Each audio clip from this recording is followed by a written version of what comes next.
You all know I love Mazda, and I love my Mazda 6, but let me go over some of the things that I don't like about my Mazda 6, starting with the trunk release. It's really windy here today, so we'll see how this goes. With the key fob in hand, I can unlock my trunk with just this button. Just right here, push this button, and it opens, okay? But if I don't have my key fob with me, and I leave it in the car,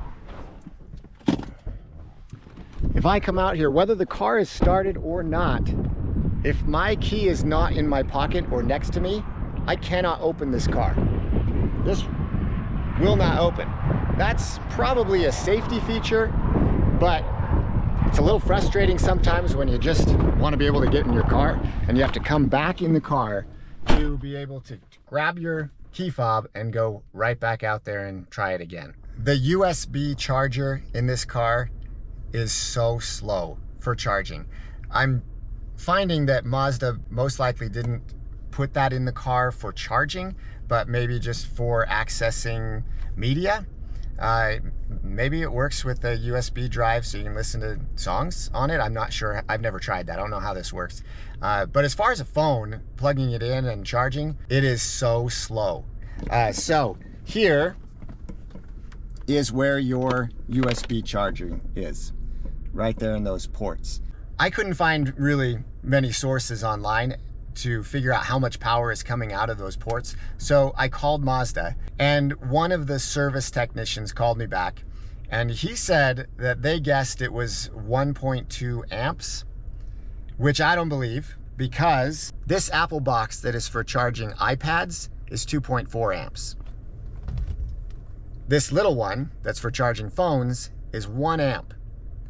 And it charges my phone way faster. There's no way this is 1.2 amps. So that was a guess that they had. A user on mazda247.com said it was 1 amp, which again, I don't believe. And another user said that he actually measured the charging current out of his own car, and it came out at 0.5 amps. So half of what the little box is. That I believe more, that it's charging half as fast. And for me, it feels like it's even less than that.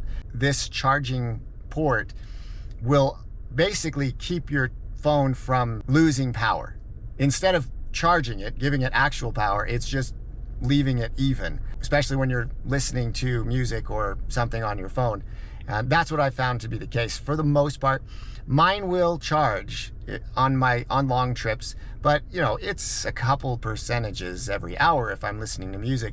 More, maybe 2 or 3 times as much as that if I'm not listening to anything, which isn't very often, so most of the time my phone isn't charging very fast. But in the new cars, Mazda has put in, I think, 2.1 amp plugs. The service guy at Mazda said some of the new cars, like the CX-90s, have USB and some of them have USB-C. And he said he doesn't even know why some have them and some don't. Maybe somebody has an answer for that, but he didn't know. When this sensor is blocked by ice or snow or dirt, I can't use my cruise control.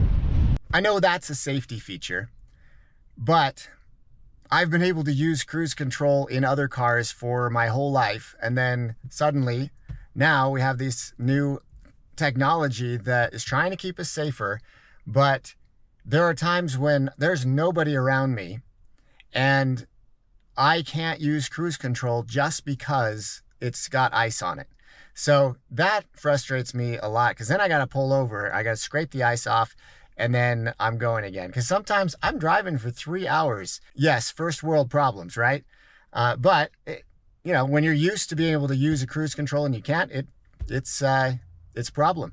It would be nice if they came up with a feature where there was just a little heater on it, just to raise the temperature just a little bit so that things wouldn't freeze on it. That would be a great thing for them to put into cars.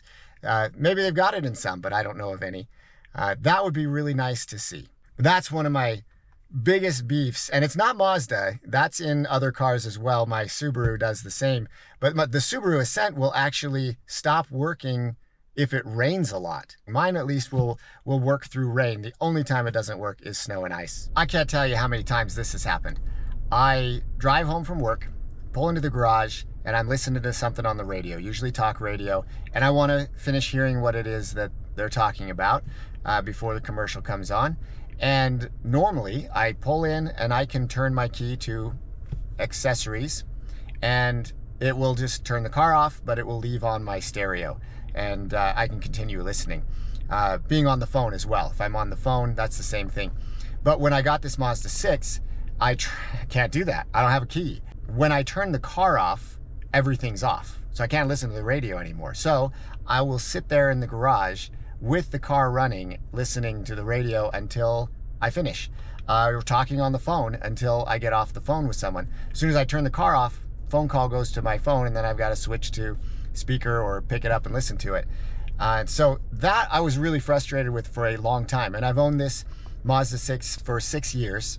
And for 6 years, that's how I've done it until I found a video that showed me that there's a way around that. For those of you who don't know, this actually works in probably every car that has a push button start.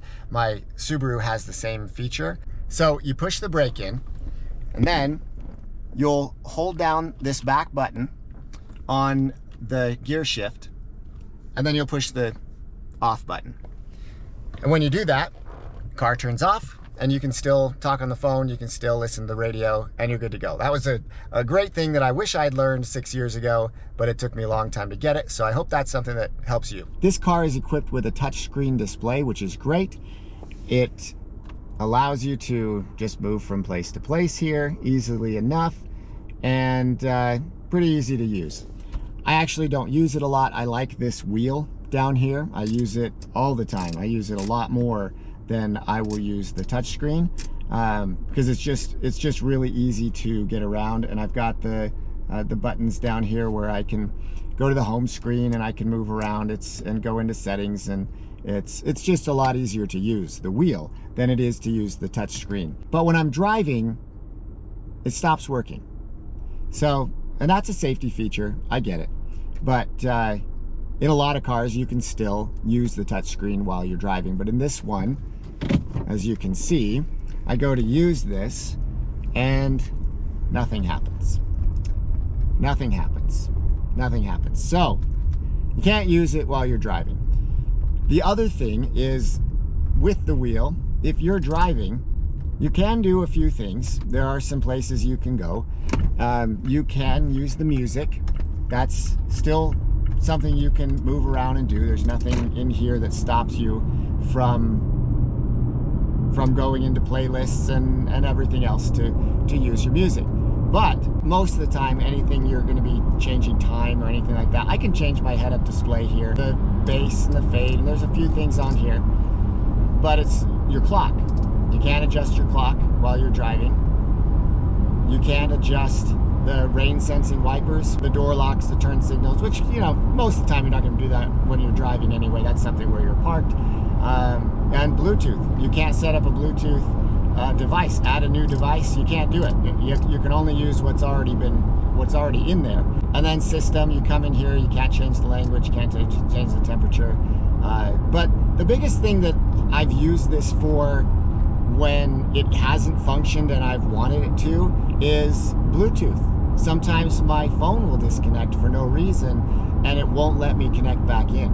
Something with the software in the car. But once in a while it will do that, and it's really frustrating because I have to turn the car off and then turn it back on again. Sometimes I have to disconnect my phone completely from the Bluetooth and completely start over again and reset it up. And that can be frustrating because I'm in the middle of doing something on my phone, listening to something, and it's gone. And it'll be hours that I'm driving and going, okay, great. I can't listen to this now on this drive. So I have to pull over, stop it, turn it off, and fix it. And it would be so nice if I could just do that while I'm driving, just make that happen, but Mazda's made it so I have to pull over to get that fixed. So just a little small inconvenience that I have to deal with. And that's it.